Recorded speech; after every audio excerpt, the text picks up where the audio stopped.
Hello friends, know economics dot in में आपका स्वागत है। दोस्तों, इस वीडियो में हम समझने की कोशिश करेंगे कि आज देश में किसान क्यों आंदोलन कर रहे हैं। हालांकि ये आंदोलन आज शुरू हुए हैं ऐसी बात नहीं है। इस कृषि कानून का विरोध तो तब से ही शुरू हो गया था जब पहली बार जून में इसे अध्यादेश के रूप में सदन में पेश किया गया था। दोस्तों, नए कृषि कानून के ऊपर मैंने पहले ही वीडियो बना दिया है और उस कानून के महत्वपूर्ण बिंदुओं पर पहले ही चर्चा कर दी है। उस वीडियो का लिंक आपको इस वीडियो के डिस्क्रिप्शन में मिल जाएगा, आप वहां से उसे देख सकते हैं। दोस्तों, इस वीडियो में हम समझने की कोशिश करेंगे कि देश के किसान इन नए कृषि कानूनों से नाराज क्यों हैं और क्यों इसका विरोध कर रहे हैं। दोस्तों, भारत सरकार द्वारा 3 नए कृषि कानून पेश किए गए हैं। इन कृषि कानूनों में पहला कृषि कानून है farmer produce trade and commerce protection and facilitation act और दूसरा है farmer empowerment and protection agreement on price assurance and farm service act और तीसरा है एसेंशियल कमोडिटी एक्ट। दोस्तों, इसमें जो पहला कृषि कानून है farmer produce trade and commerce protection and facilitation act 2020, इसमें यह प्रावधान किया गया है कि किसान राज्य सरकार की एपीएमसी मंडियों में अपने कृषि उत्पाद बेचने के साथ साथ अपने उत्पाद प्राइवेट मंडियों में भी बेच सकता है। आपको पता होगा कि किसान को सरकारी मंडियों में अपने उत्पाद बेचने के लिए कुछ सेज यानी कि शुल्क चुकाने पड़ते हैं, लेकिन कानून में ये प्रावधान है कि अगर किसान अपने उत्पाद सरकारी मंडियों के बजाय प्राइवेट मंडियों में बेचेगा तो उसे किसी भी तरह का शुल्क चुकाना नहीं पड़ेगा। अब ये कानून ऊपर ऊपर देखने पर तो बहुत अच्छे और आकर्षक लगते हैं, लेकिन जब इनका विश्लेषण किया जाता है तो पता चलता है कि ये कृषि कानून कैसे किसान की जीविका को खत्म करने का एक दीर्घावधि कार्यक्रम है। किसानों का सवाल भी यही है कि अगर एपीएमसी में किसानों से शुल्क वसूलकर फसलों की खरीद होगी और प्राइवेट पार्टी बिना शुल्क के कृषि उत्पाद खरीदेंगे तो कौन किसान शुल्क चुकाकर अपनी उत्पाद एपीएमसी मार्केट में बेचने जाएगा। अब किसानों को इस बात का डर है कि शुरू में प्राइवेट पार्टी किसानों से आकर्षक दामों पर उनके उत्पाद खरीदेंगे, लेकिन जैसे ही एपीएमसी मंडियां बंद हो जाएंगी तो किसानों के पास केवल एक ही ऑप्शन बचेगा कि किसान अपने उत्पाद प्राइवेट पार्टी को ही बेचें। ऐसे में प्राइवेट पार्टी औने पौने दामों पर किसानों से फसल खरीदेंगे। अब हमें एक सवाल और पूछना होगा कि क्या भारत के सभी राज्यों में सरकारी मंडियां हैं? अगर हैं तो क्या सारे फसलों की खरीद सरकारी मंडियों में होती है? तो दोस्तों, इसका जवाब है कि केवल कुछ राज्यों में ही सरकारी मंडियां हैं और जहां एमएसपी पर फसलों की खरीद होती है। दोस्तों, पंजाब जैसे राज्य में सरकारी मंडियां और यहां मिलने वाला एमएसपी किसानों का बहुत बड़ा सहारा है। कहां सरकार को राज्यों में एपीएमसी खोलने की बात करनी चाहिए और एमएसपी प्रोक्योरमेंट को सुनिश्चित करना चाहिए। ये नए कानून में एपीएमसी को ही बंद कर देने का प्रावधान कर रहे हैं। आपको हैरानी होगी, इस साल धान पर 1868 रुपये प्रति क्विंटल एमएसपी की घोषणा की गई है, जबकि किसान प्राइवेट पार्टी को धान की उपज 1100 साढ़े 1100 रुपये प्रति क्विंटल मार्केट में बेच रहे हैं। ये हाल तो तब है जब छोटे बिचौलिए और महाजन उनसे फसलों की खरीद कर रहे हैं। जब कॉरपोरेट इस बंदरबाट में शामिल होगा तो किसानों को फसल की क्या कीमत मिलेगी, इसका अंदाजा आप लगा सकते हैं। किसान आज सीधे बिचौलिए से उपज की बार्गेनिंग कर भी लेता है। सोचिए कैसे वो किसी कॉरपोरेट से बार्गेनिंग करेगा, उसकी बार्गेनिंग पावर क्या होगी, क्या उसे उपज की कीमत मिल पाएगी। इसलिए किसान चाहते हैं कि कानून में एमएसपी पर गारंटी खरीद का प्रावधान किया जाए और जो भी एमएसपी से कम पर फसल खरीदेगा उसके लिए सजा का प्रावधान हो। अब एक सवाल उठता है कि केवल पंजाब और हरियाणा के किसान ही क्यों आंदोलन कर रहे हैं। तो दोस्तों, इसका सीधा सा जवाब यह है कि पंजाब और हरियाणा 2 ऐसे राज्य हैं जो कृषि प्रधान हैं और इन राज्यों की इकोनॉमी कृषि पर आधारित है। पंजाब और हरियाणा में देश के बड़े किसान रहते हैं जिनके पास बड़ी फार्म्स हैं। ये ऐसे राज्य हैं जहां बड़ी मात्रा में सरकारी मंडियों में गेहूं और धान की उपज की खरीद होती है। अगर उत्तर प्रदेश और दूसरे राज्यों से किसानों को आने दिया जाए, ट्रेन चलने लगी, तो पता चलेगा कि विरोध कहां कहां से हो रहा है। पिछले साल हमने देखा था कि तमिलनाडु से किसान नंग धड़ंग दिल्ली पहुंचे थे। अब अगर आप सोचें कि बिहार और झारखंड जैसे राज्य के किसान भी विरोध करें तो वे किसका विरोध करें और क्या मांगे। यहाँ तो एमएसपी मिलती ही नहीं है, सरकारी मंडियों का आता पता नहीं है। यहाँ तो किसान प्राइवेट मंडी में ही अपनी उपज बेचने के लिए मजबूर है।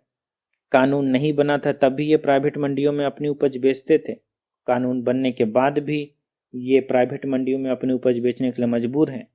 दोस्तों, सरकारी मंडियों में गेहूं और धान बेचने पर किसान को एमएसपी यानी न्यूनतम समर्थन मूल्य की गारंटी होती है। इस साल गेहूं पर किसानों को 1975 रुपये प्रति क्विंटल खरीद मूल्य की घोषणा की गई है, लेकिन सरकारी मंडियों की इतर जितनी भी खरीद प्राइवेट मंडियों में प्राइवेट पार्टी द्वारा की जाती है, फसलों पर एमएसपी नहीं दी जाती है। इस साल गेहूं पर 1975 रुपये एमएसपी की घोषणा के बावजूद किसान इससे आधे कीमत पर प्राइवेट पार्टीज को अपने फसल बेचने के लिए मजबूर हैं। आप अपने राज्यों का उदाहरण भी देख सकते हैं। कई राज्यों में तो एपीएमसी मंडियां भी नहीं है। तो जहां है वहां ठीक ढंग से इसे चलने दिया जाए। जहां एपीएमसी नहीं है वहां प्राइवेट खरीद तो हो ही रही है। गेहूं और धान के कुल उपज की केवल 6% बिक्री ही एमएसपी पर होती है। ये हाल तब है जब एमएसपी की घोषणा की जाती है और इसे गारंटी कहा जाता है। सोचिए क्या होगा जब केवल प्राइवेट मंडियां ही बचेंगी और एमएसपी की घोषणा ही नहीं की जाएगी। तब किसानों की उत्पाद की कीमत कैसे सुनिश्चित होगी? जाहिर सी बात है कि तब फसलों की कीमत बाजार पर निर्भर करेगी। लेकिन सवाल उठता है कि क्या बाजार इतने सक्षम है? मैं आपको बतलाता हूं कि क्या होता है। किसान बाजार में आलू 15 से 20 रुपए प्रति किलो बेचता है, तब ये बाजार में 40 रुपए प्रति किलो बिकते हैं। दूसरी तरफ मैन्युफैक्चरर जो किसान से आलू 20 रुपए प्रति किलो खरीदता है, 20 रुपए में 100 ग्राम चिप्स भी अपने पैकेट में नहीं डालते हैं।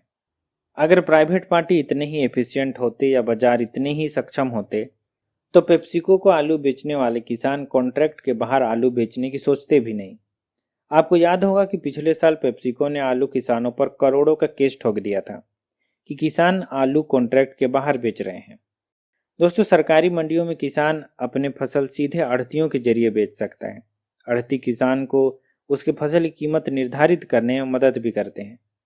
आढ़तियों के जरिए मंडियों में फसल पर बोली लगाई जाती है। इससे किसानों को उत्पाद की कीमत तय करने में मदद मिलती है।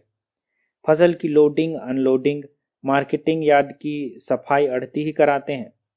दोस्तों, भले ही सरकारी मंडी एफिशिएंट ना हो और ठीक ढंग से काम नहीं करती हो, लेकिन यहाँ कम से कम किसानों को अपनी उपज बेच पाने का भरोसा मौजूद होता है।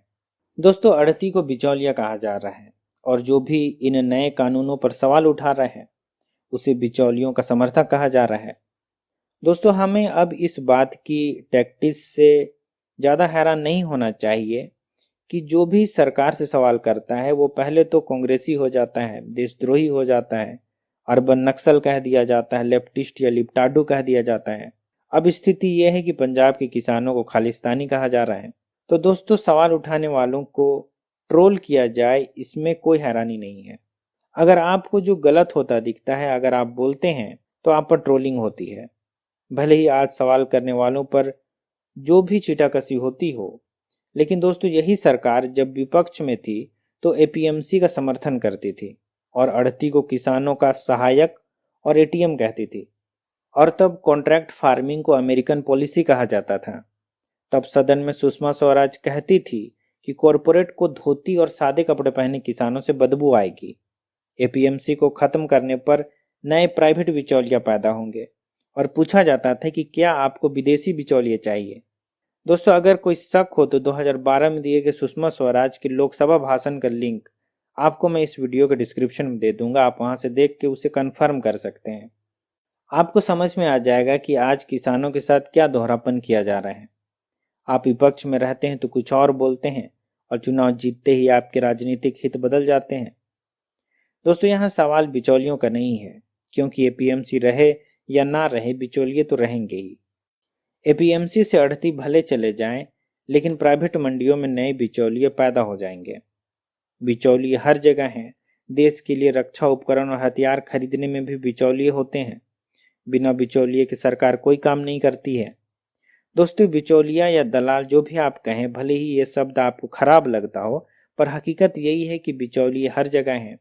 बिना इनके कोई काम नहीं होता है। चाहे आप ऑनलाइन पेमेंट करते हो या अमेजन या फ्लिपकार्ट से कोई सामान खरीदते हो या फिर शेयर बाजार से किसी कंपनी का शेयर खरीदते हैं, हर वो आदमी या संस्था जो ग्राहक और उत्पादक के बीच में है वो असल में बिचौलिया है। ये बात आपको समझनी होगी। दोस्तों, यहाँ सवाल अब भी यही है कि अगर प्राइवेट पार्टी किसानों से सीधे फसल खरीदेंगे तो इसकी कीमत का निर्धारण कैसे होगा? अगर एक बड़ी कंपनी तय करती है कि वो एक गांव के किसान से एक बार में ही, पूरे गांव के किसानों से एक बार में ही सारे आलू की उपज खरीदेगी, तो क्या ये खरीद किसानों की शर्त पर होगी? अगर कंपनी ने किसानों से किसी तरह का फ्रॉड किया तो क्या छोटे किसानों को न्याय मिल पाएगा? आपको हैरानी होगी कि नए कानून में किसान और कंपनी के बीच विवाद होने पर किसानों को कचहरी तक मामला ले जाने के लिए भी सुलह बोर्ड, एसडीएम और कलेक्टर के चक्कर काटने पड़ेंगे। इन सब में करीब करीब 9 महीने का समय चला जाएगा। ऐसे में किसान खेती करेगा कि कलेक्टर ऑफिस के चक्कर काटेगा? और कलेक्टर 1-1.5 हेक्टेयर वाले किसान की क्या बात सुनेगा, या फिर वो किसी बड़े कॉरपोरेट की बात सुनेगा? ऐसे ही कुछ व्यवहारिक सवाल हैं जो किसानों के मन में उठ रहे हैं। सरकार को जरूरी है कि इन सवालों का समाधान करे। दोस्तों, किसान देश के अन्नदाता हैं और कम से कम हमें अन्नदाता के साथ कोई मक्कारी नहीं करनी चाहिए। दूसरा कानून है farms empowerment and protection agreement on price assurance and farm service act 2020। इस कानून के अंतर्गत मुख्य रूप से कॉन्ट्रैक्ट फार्मिंग को बढ़ाने के लिए नियमों को आसान किया गया है। हालांकि कॉन्ट्रैक्ट फार्मिंग देश के लिए कोई नई बात नहीं है। दोस्तों, कानून में ये होना चाहिए था कि सरकार हर कॉन्ट्रैक्ट के लिए एक बेसिक गाइडलाइन जारी करती और किसानों के हितों की रक्षा के लिए कोई प्रावधान करती, और ये नियम सुनिश्चित करती कि कोई भी कंपनी या इंडिविजुअल जो किसान से उसकी फसल खरीदना चाहता है, उसे कम से कम कुछ न्यूनतम शर्तों को पूरा करना होगा। ये कौन कौन से नियम होंगे, क्या न्यूनतम शर्तें होंगी, सरकार को ये तय करना चाहिए था। खरीद की प्रक्रिया क्या होगी, किसानों को भुगतान कैसे किया जाएगा और किसानों के साथ फ्रॉड को कैसे रोका जाएगा। दोस्तों, नए कानून में इस तरह की कोई चर्चा नहीं है। बस पैन कार्ड दिखाकर कोई भी व्यक्ति या कंपनी उससे कॉन्ट्रैक्ट कर सकता है। कॉन्ट्रैक्ट के प्रति सुरक्षा कैसे दी जाएगी, सरकार को इसे सुनिश्चित करना चाहिए था। अगला कानून है एसेंशियल कमोडिटी अमेंडमेंट एक्ट 2020। दोस्तों, ये कानून कालाबाजारी को लीगल करने वाला कानून है। इसके जरिए कोई भी व्यक्ति आलू, प्याज, दाल, खाद्यान्न तेल, इन सब की जितनी मात्रा चाहे जमा कर सकता है। दोस्तों, सरकार का कहना है कि ये कानून किसानों के लिए है कि किसान अपने पास अपने उपज को होल्ड करके रख ले और कीमत बढ़ने पर उसे बेच दे। लेकिन सवाल उठता है कि गोडाउन और कोल्ड स्टोरेज उद्यमी के पास होते हैं या किसान के पास होते हैं? अडानी के पास गुजरात में इतने बड़े बड़े कोल्ड स्टोरेज हैं जिसमें बड़ी बड़ी मालगाड़ियां समा जाएगी। इस कानून से केवल उद्यमी को ही फायदा होगा, इससे किसान को कोई फायदा नहीं है। बाजार में उपज की कीमत अधिक हो जाए तो इसका फायदा केवल कॉरपोरेट जमाखोर को ही होगा। इससे केवल कीमत नियंत्रण होगा। अगर आप इकोनॉमिक्स पढ़ते हैं तो आपको पता होगा कि कीमत नियंत्रण मार्केट फेलियर का सबसे बड़ा कारण होता है। दोस्तों, किसानों की मांग है कि 3 नए कृषि कानून किसान विरोधी हैं और इन्हें वापस ले लिया जाए। साथ में एमएसपी की गारंटी की जाए। एमएसपी पर खरीद ना करने पर जुर्माना या सजा का प्रावधान हो। दोस्तों, मेरा मानना है कि सरकार को किसानों की इन मांगों के बारे में सोचना चाहिए